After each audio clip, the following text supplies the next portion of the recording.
Hi, welcome to Sunlight on Suffield. I'm Annie Hornish. Today, we have the honor of interviewing two ministers who have congregations in Suffield. Reverend Diane Bailey of the First Church of Christ, which is in the United Church of Christ, and Reverend Justin Cox, a local Baptist minister in the community. Welcome you both, and thanks for being on our show. Of course, thank you. Thank you for having us. Sure. So clearly both your churches are very inclusive and welcoming.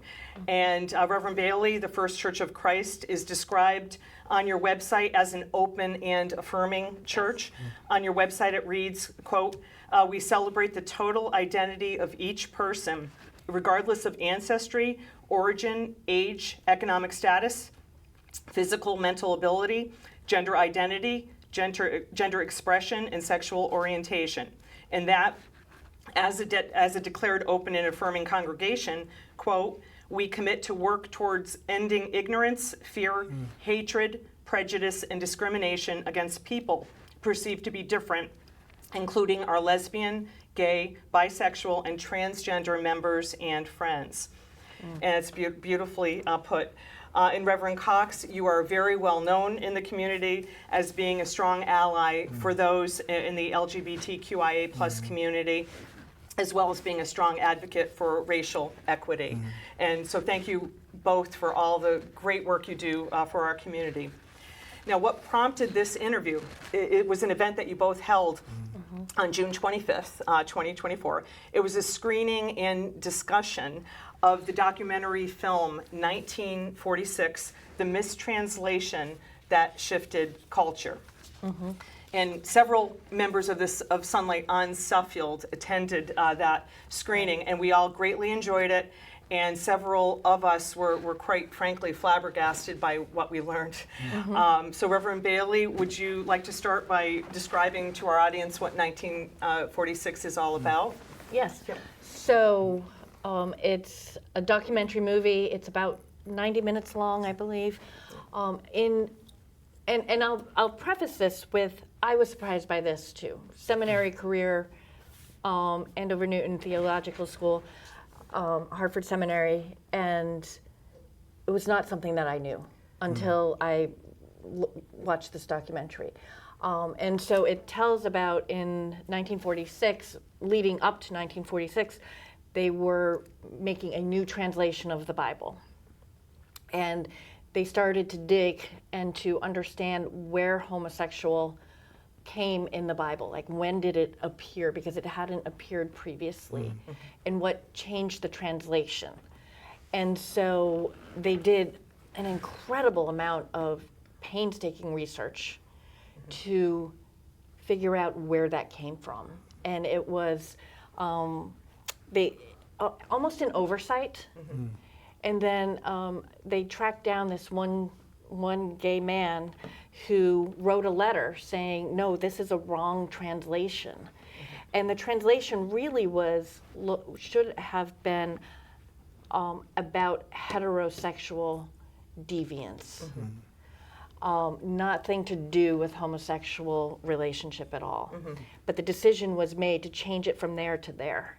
And then how it basically took off in a cultural and political way all through the 80s and 90s. It was remarkable and tragic, because we could avoid a lot of what we're experiencing, what our LGBTQ friends are experiencing, and it is a tragedy. Yeah. I was raised Catholic, so I know. As was I. Yeah. So, and if I could explain too, people should also understand that translations, there isn't just one translation. There are different methods of translation, and so you can have word-to-word translation, you can have sentence-to-sentence translation, or you can have paraphrasing. So it really is important which translation you're picking up to understand, are they just summarizing the text, or are they doing word for word? Because it makes a big difference in how you read and study and interpret the Bible. Sure. So, Reverend Cox, why do you think the attendees were all greatly enjoyed the event? What do you think resonated with them? Well, I was kind of surprised as we were holding this in the evening, and we were originally going to host it at the library in Suffield, and we had some technical difficulties there, and so we were trying to scrambling there at the end, and we were able to use Second Baptist Church there in Suffield, and so we had it in the community room, or the common room they call it. So we were in there, and it was packed, and I could not believe that we had like an overflow kind of problem, right? And so I was very pleasantly surprised by that. But I think it's just that for that very reason that we've already kind of named, is that it was a lot of us, at least who were there, who were sharing in that conversation, grew up in some sort of faith tradition that this was just kind of accepted. We had an NIV, or a New International version translation of Scripture, and the word homosexuality had appeared there, and that's the only thing that we knew that were there. And so to hear that this was a mistranslation, or that there were possible other translations of what this could have been, and to see that there had been a young seminary student, a gay man who had, during this editing process, who had challenged this and said, hey, really a better translation of the Koine Greek is around more of a sexual deviancy, dealing with power dynamics, and to have him be not only able to submit that, but to have a very sought after, well-respected Greek scholar at the time say, you know what, I see that, I hear that, but yet this has already kind of went into publication, there's not a lot we can do about it. And so allowing people to see a bigger story than just the one that they've been presented. And again, I think it's one of those things that, and I think Reverend Diane might agree with me as a role of a minister, is that, we are not trying to change anyone's perspective, but we are trying to offer a new perspective. Like you want to tell the whole story, or as my mama used to say, you have to be able to quote the chapter and not just the verse. And so this gives great context to everything, right? So I think allowing people to make that decision, people who have been hurt by the church, people who have only heard it ever presented in one way, to have them come in a room and to see like, oh my goodness, wait a minute, that thing that I've been fed from the time I was 6 years old in confirmation class, or was in Sunday school, and to see now that, like, wait a minute, that is not the whole story, or there's an alternative to that. I think that's a refreshing thing to come in contact with. Right. Absolutely. So let's discuss Suffield specifically. Reverend Bailey, how, in your experience, has bias against the LGBTQ plus community impacted Suffield? I think it's growing. I'm not certain why. It's disheartening. Yeah. I am glad that our churches are present in the community, so that people know that there's a safe space from a religious, spiritual perspective. That's important to us. It's still hard for people to walk through the door if they've been hurt by a church in the past. And so that's why we have flags and banners, and trying to explain to people that you are indeed welcome here, that God loves every single person, regardless of who you are or who you love. That's how we start part of our service on Sunday mornings. And so to be that presence in the church in a town that is moving and showing some symptoms of anti-LGBTQ activities, laws, discrimination, it's disheartening, but I'm glad that our presence is here and that there is another voice. Yeah. There is another opening. Yeah, and a large number, I would say the majority of people are grateful for your presence here, to both of you, for doing what you're doing. And I know there was a swastika incident in front of your church at one point too, so that was very, and there were, I think, a total of 3 in town, 1 at your church, and then 2 painted on another, like a Ukraine, supporting Ukraine's, Right. So which was very, very disheartening, but it's, the hatred is here, and it's, Right. so what can allies do to help members of for racial issues or members of the LGBTQ plus community? To search out groups, not just religious groups, but search out groups and friends who are allies, and allies who are willing to show up, not just saying, "Oh yeah, I support this," but to show up when there is a hatred demonstrated, to say that, you know, peacefully, we are here and we are respected members of the community, and that we need to be heard as well, and that's really important. And for allies to be able to allow space for those voices to be heard. So it's not just our voices, but that we make and create spaces so that the LGBTQ community has time and space to be heard. And that's really, really important. Yeah. So same questions for you. Do you have personal experience? Have you noticed an increase in bias and hatred, and what would you suggest allies do to help reverse this trend in Suffield? Well, I have to admit, you know, I've only been in Suffield for just a couple of years. I did come from a smaller rural community when growing up in the South. So it had a similar feel to it. You know, only so many thousands of people, you know, within so many square miles. But I think just from in a couple of years that I've been here of listening, and I think that's what I've tried to do, is just to be very cognizant of what is going on. I think what troubles me the most is that the stories that I heard are coming out of our public schools, around students. Been able to watch, listen, attend some of the school board kind of meetings and listening. And the most powerful speakers in those meetings are probably our students, sharing about what is going on, what they are experiencing. And I think that has been my introduction into where the rubber hits the road around where this is showing up at. You know, of course, now when Diane, we mentioned the swastika incident, you know, we held a vigil, you know, within a week of that. And so I think that's how we are trying to show up, and as far as allyship and to combat, you know, obviously bigotry and evil in whatever form it comes in. But I think that's the call of an ally. And, you know, I would go as far as to say, you know, allyship is like co-conspiratorship. You know, we need people who are, I think people who are in these minority communities are looking for support as someone who is going to take the brunt of these of this hate with them. You know, what does it mean to stand beside somebody? It means you're going to get hit with the same things that they get hit with, and that is costly. And so I think that is the call of the ally. I think, and I would even categorize that, you know, allyship, co-conspiratorship, advocate are all different kind of levels of how we enter. Some of us start as allies, some of us become advocates, and then some of us really start standing beside people and say, you know, whatever it's costing you, it's going to cost me too. And I think that's that stages, and I think we enter into those different stages depending on where we are in life. But we have to start somewhere, and when it comes to children, I think that's an easy place to. If you can't get on board with that, I don't know where you can get on board with.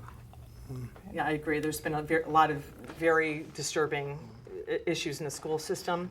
It's been chronic. It's been going on for years. Like, this is generational, and it's time that, you know, we put an end to that in Suffield. So, Reverend Bailey, the town of Suffield this year passed, over the last two cycles of selectmen, passed a highly controversial ordinance that banned the flying of the Pride banner.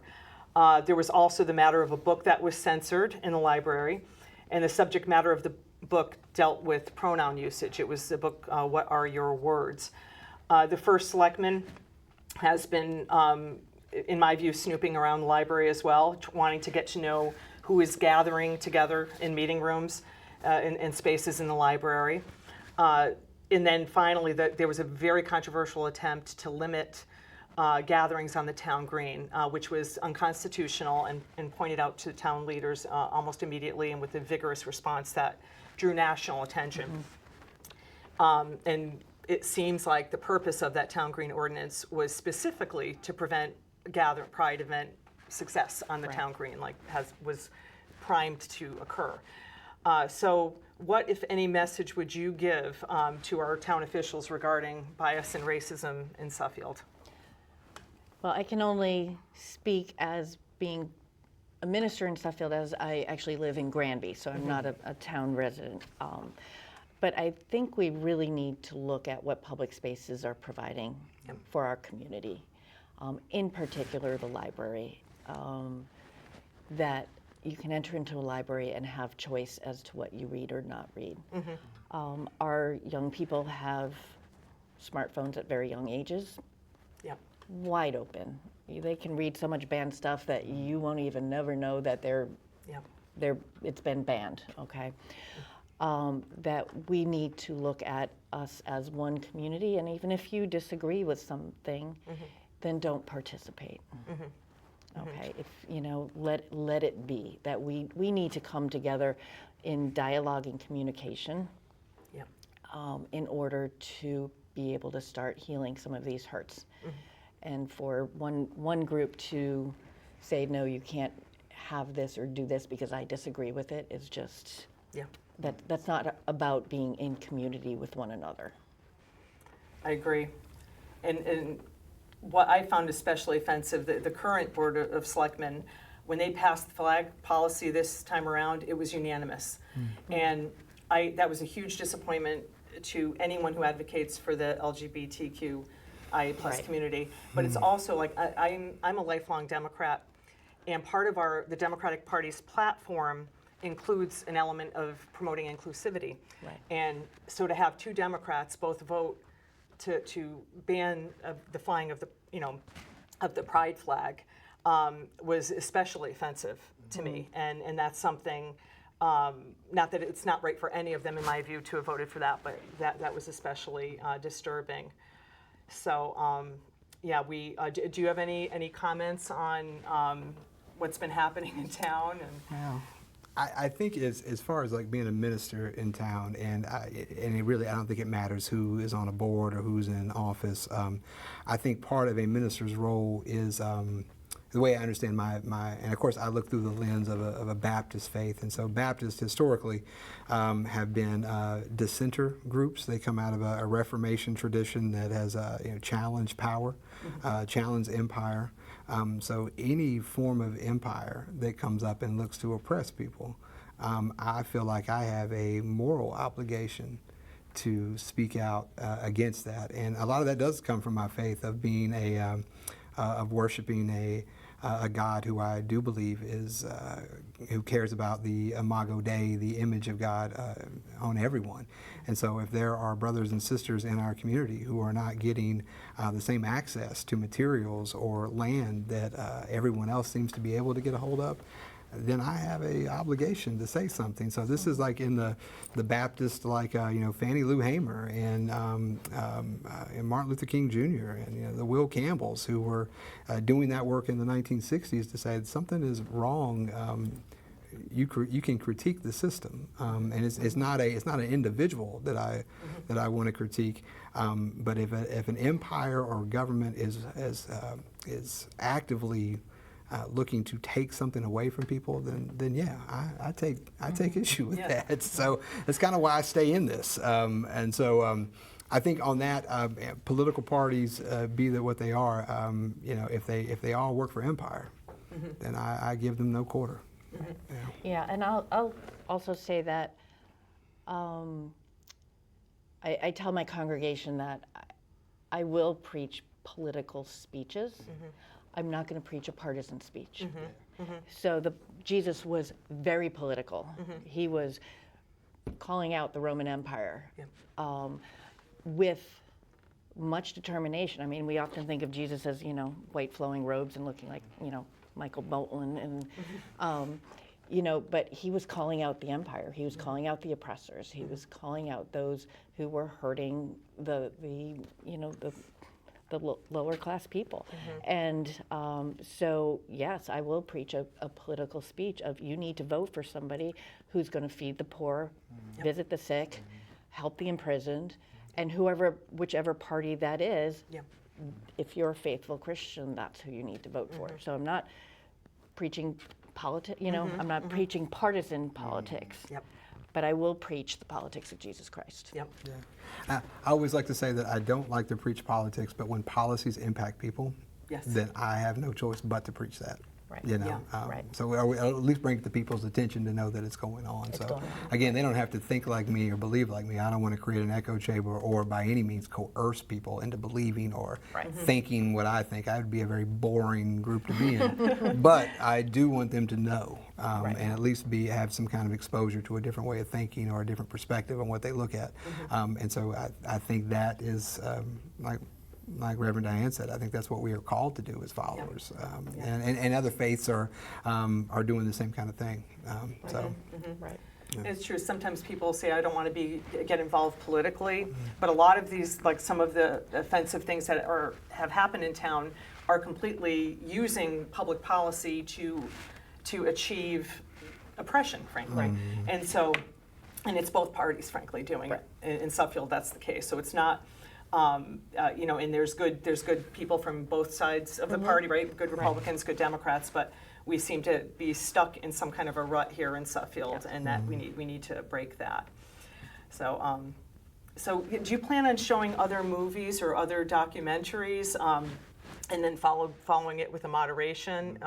I found when I saw it that it was such a powerful way to reach people through an hour-and-a-half show followed by discussion. And do you foresee any other type event in the future? Yes, we're going to re-show the same 1946 video on Wednesday, August 21st at noontime at the Common Room at Second Baptist Church. Looking at, we showed it in the evening last time, so hoping we can get a different audience. And then we have quite a few movies up our sleeve to have these conversations about, you know, many different topics that we hope will bring people in and have the opportunity to discuss those difficult topics. Do want to clarify that we were originally going to show it in the library, but it was technical problems. Yes. It was not no issue with the library banning this, so I just want to make sure that's pretty To be clear, yes. yeah, I think the conversation was so good. I mean, we did this one kind of not on a lark, but it was like we have this, let's order it, let's see who comes, let's see what happens, and it was so well received that I think it's been an invitation for us to be like, we should do more like this, and to see the type of people who not only from our respected faith communities, but from outside of that show up. It seems there's a hunger for that, and so I think that is that's our green light to keep doing it. Great. So we have a few more minutes here. So we'll have one final question. I'll direct it to you, and feel free to chime in, of course. It concerns reparations. So when people think of the term reparations, usually it's in the context of racial equity issues or racial reconciliation. Do you think that reparations would apply here due to the damage done to the LGBTQIA plus community by what appears to be a mistranslation of the Bible? Are reparations a necessary part of the healing process, both at the individual level and at the community level? Yes, absolutely. I think there is conversation that could be had that, you know, as far as I think the image of a church that is a place to come and confess your sins, right? I think the church universal, you know, big C church, not just any one denomination, because of mistranslations like this, has a large confession to give to the LGBTQ community to say, we got this wrong. And that's the first thing they could do. What I would love to see happen is that for a lot of these endowments and huge trust, and not just within one church, but like churches hold a lot of power and a lot of influence, not as much as they used to maybe several generations ago, but there is still that. I mean, my goodness, they have assets. Yeah. What would it mean to just liquefy all that and give it to people who has been hurt by the church? What would that mean? Yeah.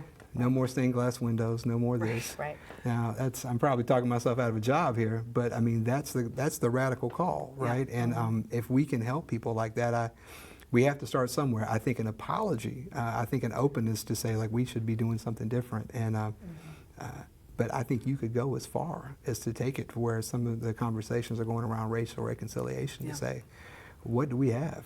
If we are not helping the least of these, who are we helping? Right. Yeah. Excellent. Well, All right, well, thank you both so much for being here. You gave our audience such wonderful food for thought. And hopefully you can come on the show again in the future sometime. We'd love to have you. Thank you. I appreciate it. So thank you for watching Sunlight on Suffield, and we'll see you next time.